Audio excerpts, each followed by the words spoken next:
Professor Jiang. Let's get him.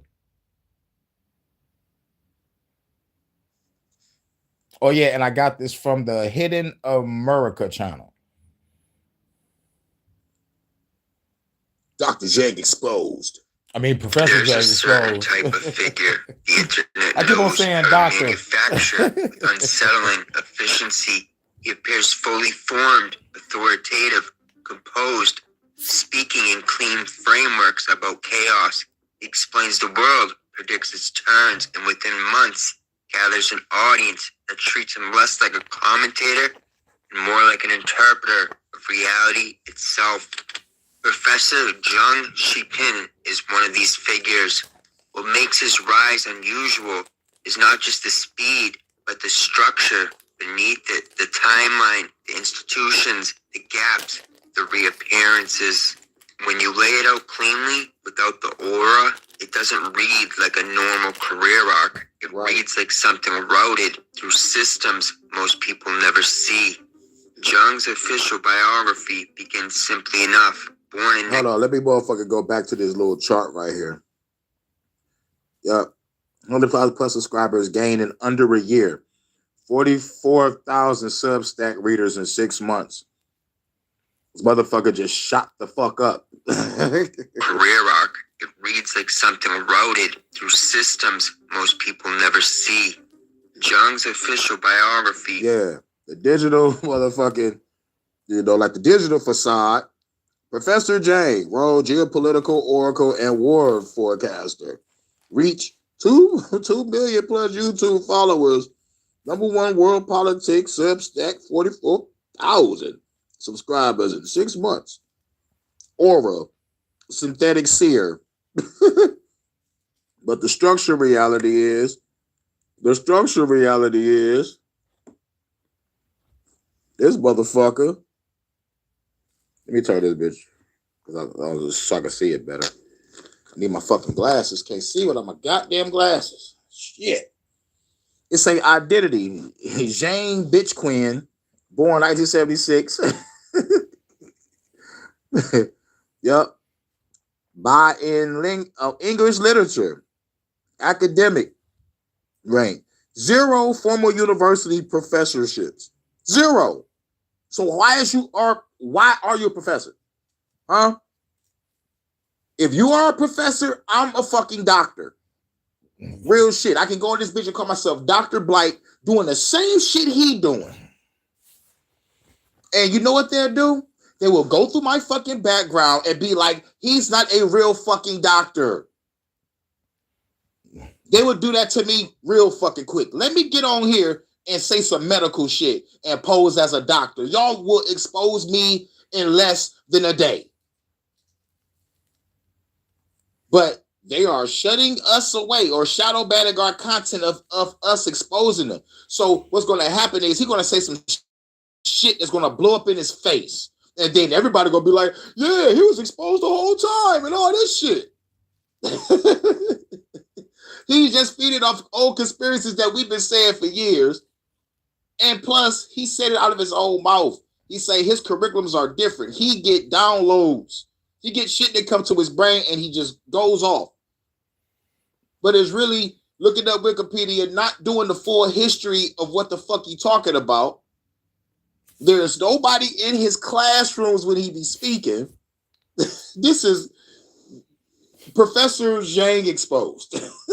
Dr. Professor lying ass motherfucker. Exposed. Key marker. Intellectual formation entirely Western. Yeah. Intellectual formation entirely Western. He ain't talking about his own people. Because people is still motherfucking question, why the fuck are you back in Beijing? When your ass was deported for being a possible spy. But let's bring you back. But when you do your shit, it's going to be propagandized. And mind you, YouTube is banned in China. So why is they letting you do this? Oh, it ain't bad for you because we want you to put out propaganda. I'm talking about You got no background in the shit that you're talking about. And we already covered the people that's exposed them. It's like, yo, bro, all thing you gotta do is just read the history, everybody. Read the history, and you find out Dr. Jiang is on that bullshit. I mean, damn. Professor Jiang, I don't know why I'm saying doctor. I'm thinking about Dr. Fauci and shit. Because he's a fake motherfucker also. Fuck it, we can call him Dr. Kevorkian. He killing people. But anyway, let's go. Begins simply enough. Born in 1976 in Taishan, China, he emigrates to Canada at 6 years old. He grows up in Toronto, and by his own accounts, he did not speak Mandarin growing up. His intellectual formation is Western. His academic training is not in geopolitics, intelligence, or economics, but English literature. In 1995, he enrolls at Yale. Yale is not just an Ivy League school. It has been famously described as a nursery of spooks with heavy CIA recruitment presence. It maintains an institutional pipeline into China dating back to 1901. Jiang's entry into China followed a highly specific path. In 1998, Yale's China Law Center sent scholars to China, many of whom helped establish foreign-funded NGOs that were later scrutinized for engaging in subversive activities. Yale is also home to the prestigious secret society, Skull and Bones. Welcome to Hidden America, where magic meets cybernetics and the code behind reality reveals itself. Act 1, 1997 to 2002, the pipeline years. In 1997, during Jiang Zim's visit to the United States, the Sino-U.S. Rule of Law Initiative is signed with Bill Clinton. What follows is a period of intensified academic and legal exchange between Yale and Chinese institutions. Salute. In 1998, Yale's law school, China's Law Center, sends scholars into China, many of them Chinese Americans. A number of those individuals go on to establish NGOs funded by National Endowment for Democracy, NED, an organization widely documented as operating in alignment with U.S. foreign policy objectives, including regime-shaping efforts abroad. That same year, Jiang returns to China for the first time, not as a student tourist, but as an intern teacher at Peking University Affiliated High School, one of the most elite secondary institutions in the country, and one with unusually close ties to Yale. The bridge between the two institutions is not abstract. It runs through figures like Phyllis Chang of the Ford Foundation, who played a central role in coordinating these exchanges while working within a network that also intersected with NED-backed initiatives. Jiang's placement inside that ecosystem is not a central role in coordinating these exchanges while working within a network that also intersected. Wait. Work with a network that also intercepted. What? Hold on, let me get that screenshot real quick. Dr. Jiang, we got your ass. With NED-backed initiatives, even the phone agreement. Jiang's placement inside that ecosystem is not random. After the internship, he returns to Yale, completes his degree, and then re-enters China, this time as a journalist. Act 2, early writings, a consistent line. Between 2000 and 2006, Jiang publishes a series of articles across outlets like Far Eastern Economic Review and The Nation. These writings are revealing, not because they are extreme, but because they are consistent. In 2000, he critiques China's healthcare system and emphasizes the necessity of NGOs, particularly those receiving foreign funding to fill the gap. In 2001, he writes about labor unrest, suggesting that workers organize spontaneously with an undercurrent that aligns closely with Western narratives of China's impending systematic failure. And this is the deeper shit that was going on why the motherfucker was considered a spy. You're doing shit for American interests, but there's already some shit going on between the United States and China. But like this shit right here, it's like, okay. Because of the NGO shit.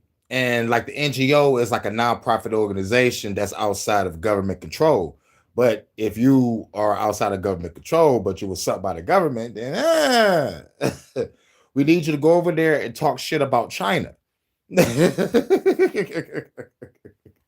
But like if anything happened, nigga, we don't know you. They put up a that's what NGO is. Like it's nonprofit organizations. You know, for those who don't know what NGO is.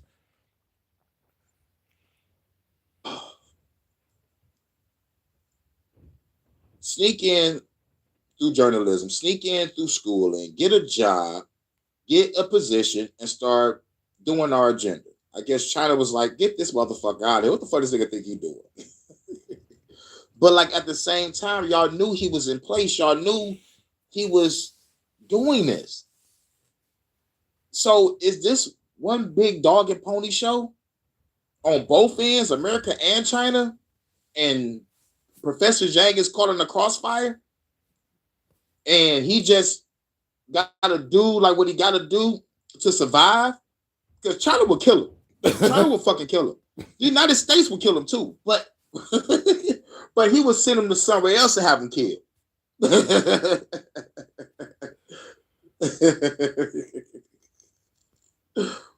Allegedly.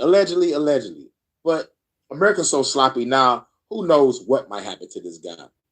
Who knows what might happen to his guy? But there are people in his comment section talking about he is so profound. He is doing the Lord's work. I'm like, I'm gonna murk this motherfucker myself. But this is how you do it. We just exposed, you know. Yo, like real shit. That's like if I started doing the same shit Jiang doing, saying I'm a professor, only y'all gotta do is look through my background and be like, he got no fucking expertise in anything. This motherfucker dropped out of school. He never went to fucking college. How's this motherfucker professor? I'll go fuck how good he sound, how good he look, and the motherfucking chalkboard that he writing on. I could have motherfucking people in the classroom. At the end of the day, when you do the research, I will be exposed as a fraud. Credibility shot. Over. Finito. I'm going to an island. I'm hiding. Popularized at the time by figures like Gordon Chang.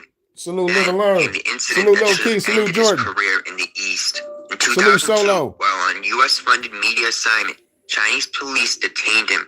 Chinese counterintelligence had concluded he was an American spy. He was deported under suspicion of espionage. A fact Jiang openly admitted in a 2017 CNN article. Oh, openly admits.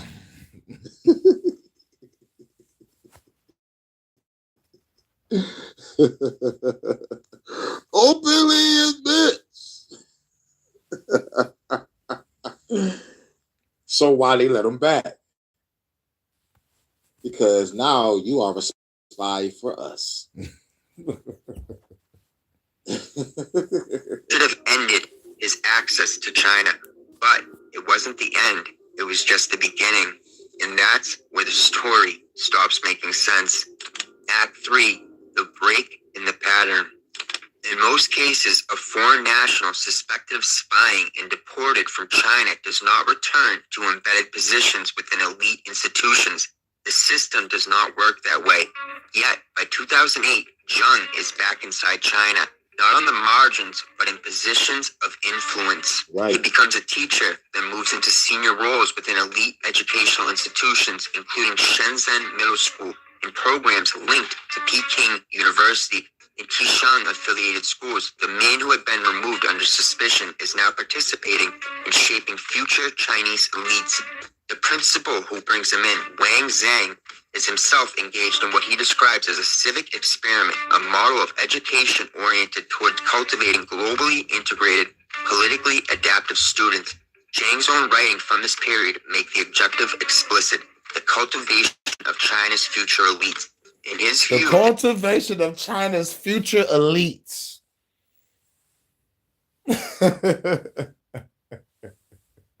That is some wild shit, don't you think? Cultivating China's future elites, but feeding us doomsday propaganda. We already got discourse with our government. So it's like are y'all expecting something to happen to this government and then like the Chinese swoop in and try to control us because like we all kind of align with the same type of ideology and sooner or later China takes over. I don't know how this shit gonna go, but I can only speculate and theorize, right? At least I can say that. That motherfucker is not saying that. How come I can say I can speculate and theorize because I really truly don't know what the fuck going on, but this motherfucker is talking like he know what the fuck is going on. That's the shit that gets me. Even the phone agrees. And another thing is, this motherfucker got 10 different fucking channels. I'm seeing different Professor J's channels and shorts and views. I'm like, oh no, I go to Facebook, I see this motherfucker. The only thing that gives me, like great pleasure is like Instagram, because he's like, I go there and like see some truth shit, you know what I'm saying? To see some truth shit, grab some clips, put it on a community post or two, you know what I'm saying? But real shit. Can I be honest? I'm tired of seeing this nigga. I'm tired of seeing this motherfucker every time I scroll. No, bruh. You're not about to be forced on me in my timeline. Pause. You're not about to be forced in my timeline, and I gotta hear this shit. No, bruh. Man. Because even when I first heard him, I'm like, nigga, why you ain't talking about China? Those motherfuckers are some grimy shit. I understand you talk about the Western powers and what Russia doing, what Israel doing. Nigga, talk about China and what the fuck they doing over there to Taiwan. You know what I'm saying? What they trying to do to Taiwan? What they motherfuckers trying to motherfucking take that bitch on some grimy shit. Talk about how they got the people in a fucking chokehold.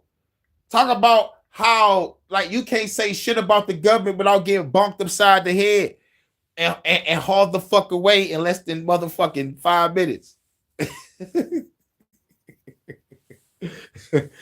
Man, let me go to China, dog. I gotta be underground doing some fuck the CCP shit, like real shit.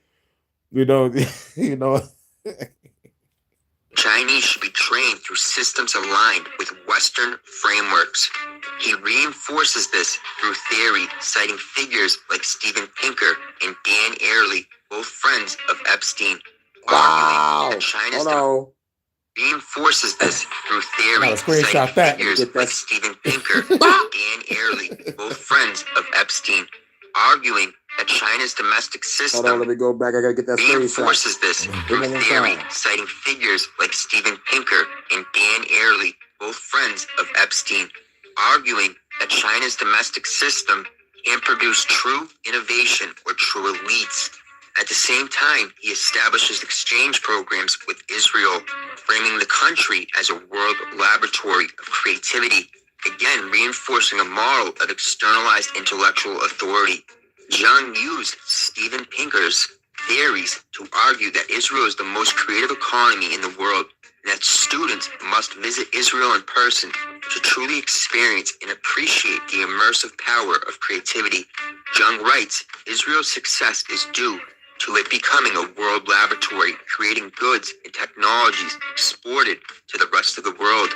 Jiang's teaching career roughly ended around 2014, just as China began cracking down harshly on overseas funded NGOs. The pattern is not subtle, it is directional. Act 4, Afghanistan, the foreign policy layer. One of the more overlooked elements of Jiang's background is his work with the United Nations Assistance Mission in Afghanistan during the period of U.S. occupation. In a 2006 report, he emphasizes the importance of U.S. aid funding in stabilizing local health conditions. On its face, this is standard developmental language. In context, it aligns with a broader function, legitimizing U.S. presence and investment in foreign regions under the framework of humanitarian necessity. By this point, Jiang's career has touched multiple nodes: Yale, China's elite education system; Western media, UN-linked work in a US-occupied country. Individually, each piece is explainable. Together, they begin to form a pattern. Exactly. Act 5, Disappearance and Reemergence. After around 2014, Jiang's public footprint fades. This coincides with China's increasing restrictions on foreign-funded NGOs and tightening controls on external influence networks. Figures operating in gray zones between education, media, and international funding structures become harder to track.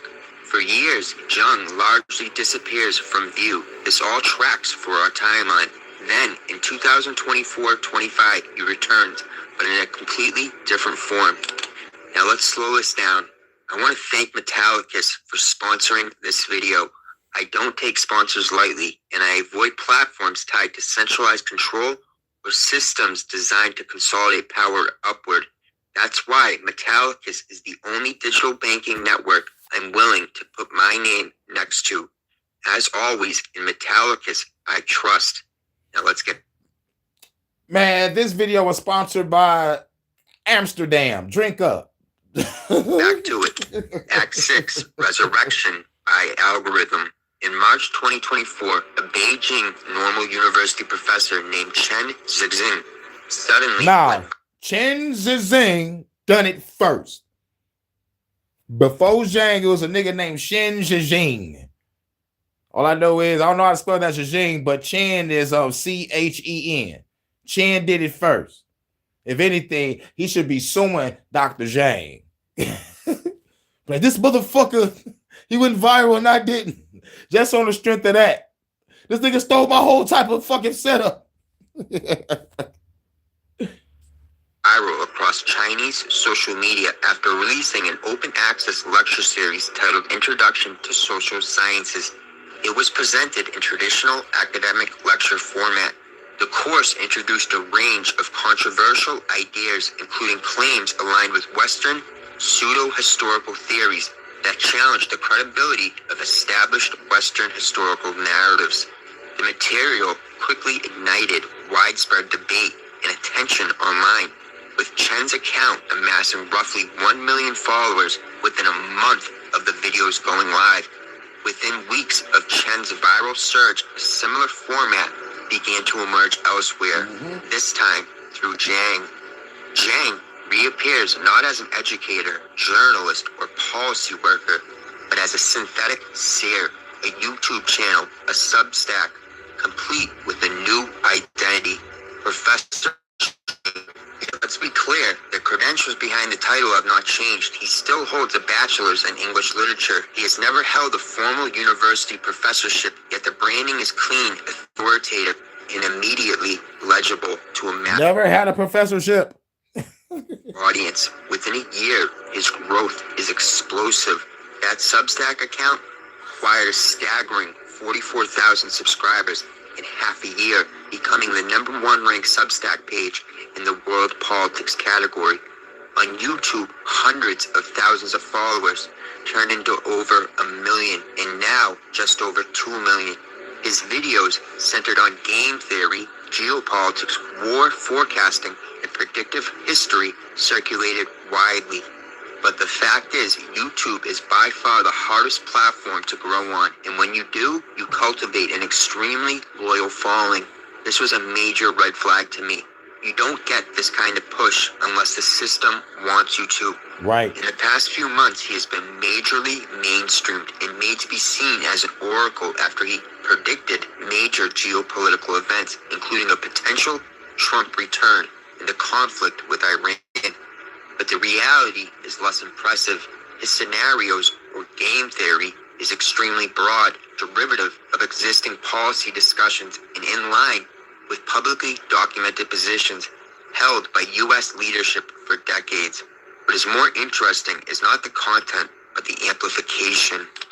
Act 7, with publicly documented positions held by U.S. leadership for decades. What is more interesting is not the content, but the amplification.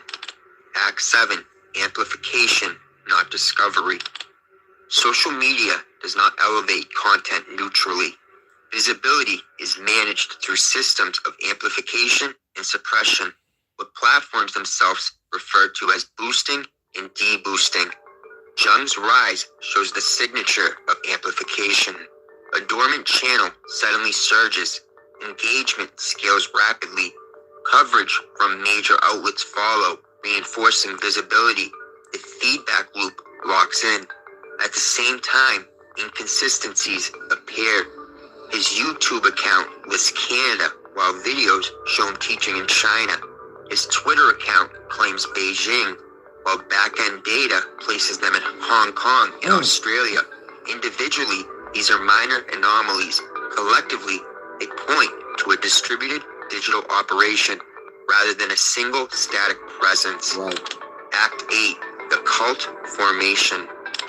The most telling shift is not numerical, it is behavioral. The audience around the professor do not engage him as a commentator.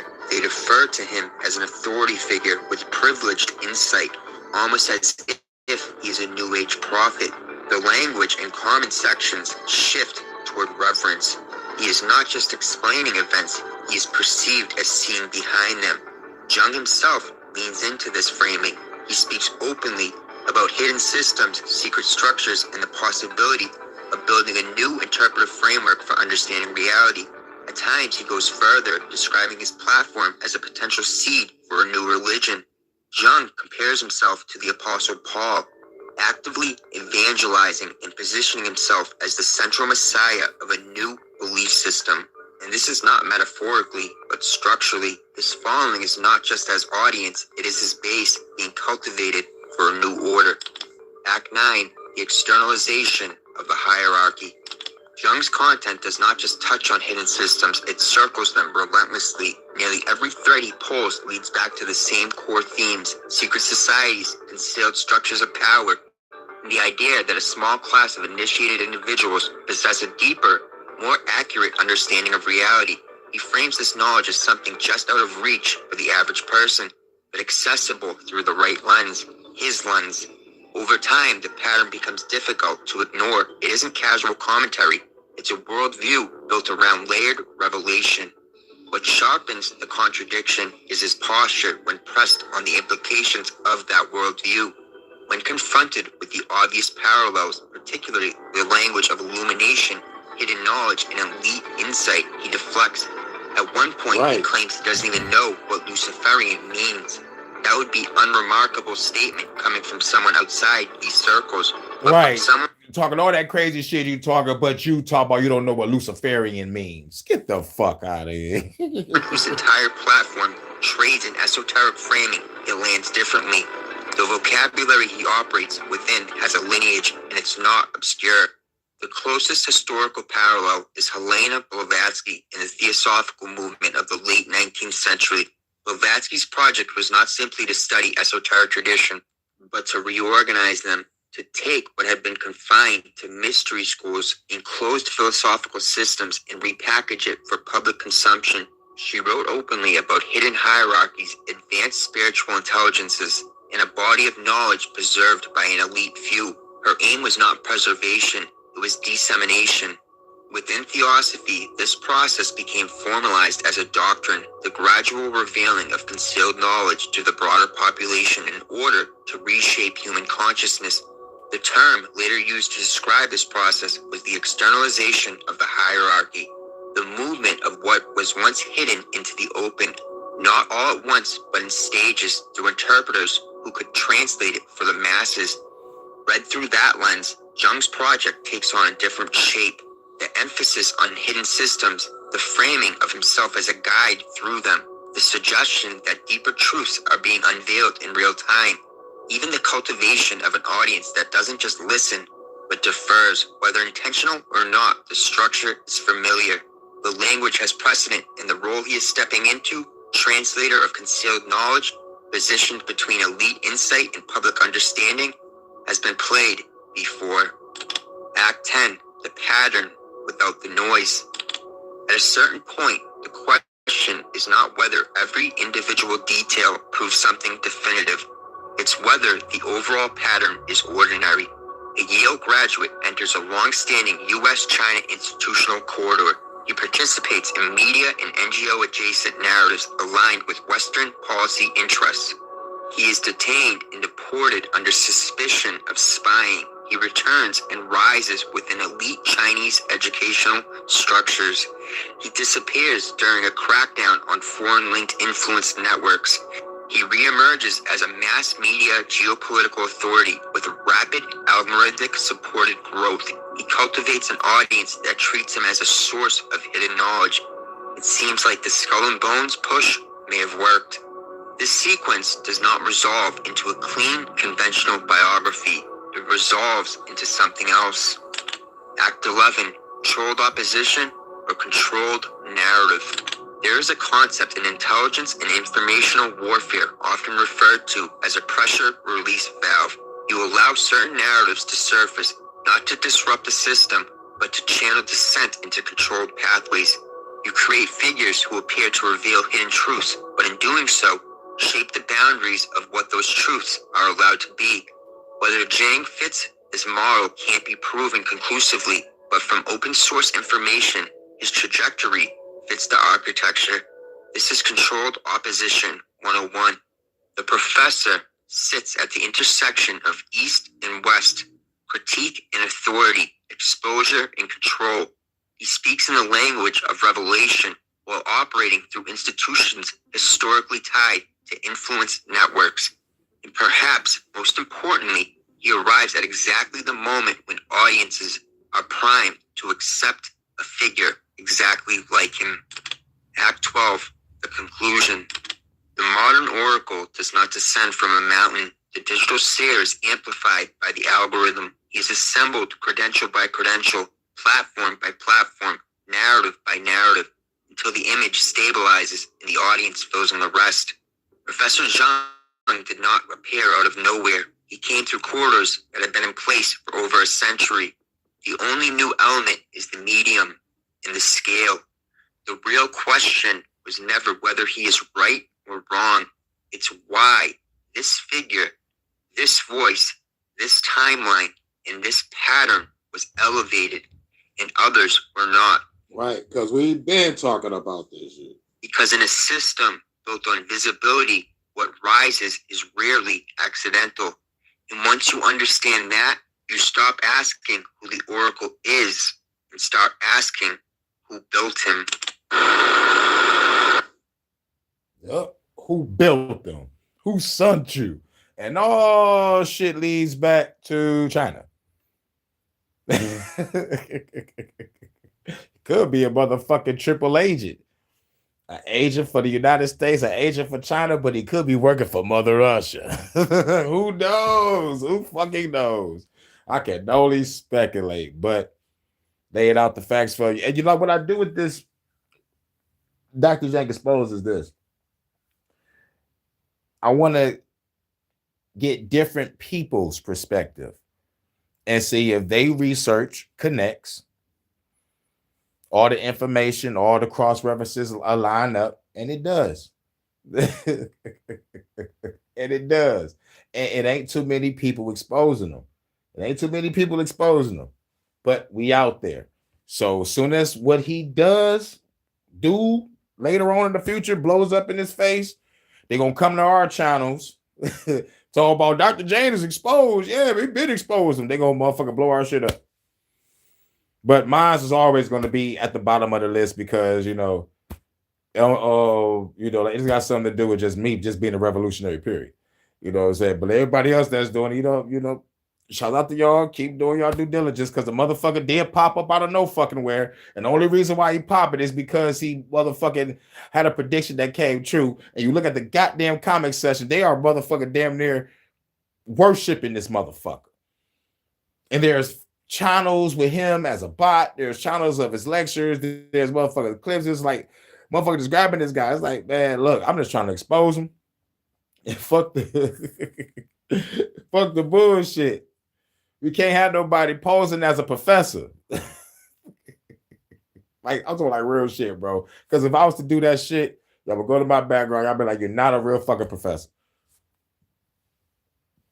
in the field of study that you in or whatever. You know what I'm saying? So like it is what it is. But like shouts out to everybody. I wanted to make this quick. You know what I'm saying? Because just got done eating, so now I'm about to watch something, get ready to crash because I gotta be at work early in the morning. They want us for some early cleanup at the Tiger Stadium. You know, like we start Friday, but like they want us there early, do some shit. You know, like some pre-cleaning. I guess about to be a party or something. I'm not sure if it's a party get together or the Tigers coming there to say what up to the owners and all the other people. However the game go, we going to work, y'all. We going to work. Time to go to work. Hurricane going to work. But you already know what it is. But make sure y'all go check out Jordan's channel because he just got done dropping the Jubilation album. It was alive. He was breaking down the songs of all the songs he was doing. So make sure y'all check that out. And shout out to everybody in the chat. You already know much love to my goddess Vanta. You know what I'm saying? She gonna wake up to this. She gonna wake up to this. Cause I'm off tonight. I ain't doing Detroit After Dark. I'm off on Monday. So let me get this on out the way and get ready to watch some shit, probably work on some music and then crash and get ready for tomorrow. Even the phone agrees. So you know, like if I could probably put up a couple more YouTube shorts, I might do that. You know, but you remember the Sora acting up because like they just lost their motherfucking company. I mean, like they, you know, like as a rap form, they said they shutting down. They already sent out they thank y'all for everybody for fucking with Sora and shit. So people still on Sora getting their last minute downloads in before the server shut down. So mine's been acting up. It's only motherfucking been saying failed and some shit go through, some shit don't. So I'm like, all right, whatever go through, I'm putting it on YouTube. But shouts out to everybody. Shout out to Jordan. Make sure y'all check out the Jubilation album. You already know. Just got done dropping the Anthem album, Bread and Butter 2 album. That's what's up. Dropping them hits. And plus, like what I liked it about the Jubilation album, dog, like it was a different tone. It wasn't like Anthem, it wasn't like Bread and Butter. Like this one had a tone of its own, you know, bars. It had a tone of its own. It was like a laid back vibe. Like if I'm in a jazz club, I can listen to this shit all fucking day. You feel me? It's like one of them, you know, like it's like that motherfucking nice ass jazz club, laid back lounge type of music. I fucks with this, you know. And the last song, you know, like about the family, shit was cold. I like that. You know, I think that's my favorite track. It's either that one or like the one before it. You know, you know, and I know it took you a minute to put the song selection together on how you gonna start it and have the shit in the middle. You know, I know that was a little difficult because, but did it perfectly. Everything sound on point. You know, and that demo sound cool too. You know what I'm saying? You know, I'm what was I about to say? I might put that on the list of top 3. You know, like the last song, the demo song, and I think like probably, damn, what's the name of that song? Like I got the name of the song, man, but like, like I know it when I hear it. You know, when I go back through your list again, when I go back to the music again, I'm like, yep, that was the song. But shouts out to Jordan, shout out to Live and Learn, shout out to everybody in the chat, and everybody's gonna watch this on the playback. This is Professor Jiang Exposed. You know, I was about to say doctor. I'm like, why the fuck I keep on thinking about doctor? Because I keep on thinking about Dr. Fauci and all the motherfuckers. But shout out to everybody. This Professor Jiang Exposed it before. I don't know if this is gonna be the last video. I said that on the last video, but like whatever I can catch when it comes to exposing Dr. Jiang, you know, I understand this, you know, like this sounds like, you know, like the same shit as the last one, but like we gotta talk about this nigga life and background leading up to this spot. And plus, what I like about everybody, like everybody say the same thing, but like there's different spins on it. Some people got some extra information and some pictures and shit. You know, so I'd be like, yep, I got some screenshots. You know, but yeah. Professor Jiang Exposed, episode 4. I don't know if this is gonna be the last one. Now I can say that. I don't know if it's gonna be the last one. There might be a couple more. I might go up to 10. I might go all the way up into whatever he say explodes in his face, or or dude get motherfucking hit with the motherfucking he get hit with the ice. He get hit with the ice. Get him out of here. In breaking news, I'm hearing Trump is about to build a secret underground military base. I don't know like if I saw that right, that's probably some fake fucking news. But I'm hearing Trump about to make a private military base. But we already heard about Trump creating private military. So you can't have a private military without putting them in a private military base. Don't you agree? So let's look off into that if we can. But salute everybody. It's your man Hurricane. I'm out. Peace.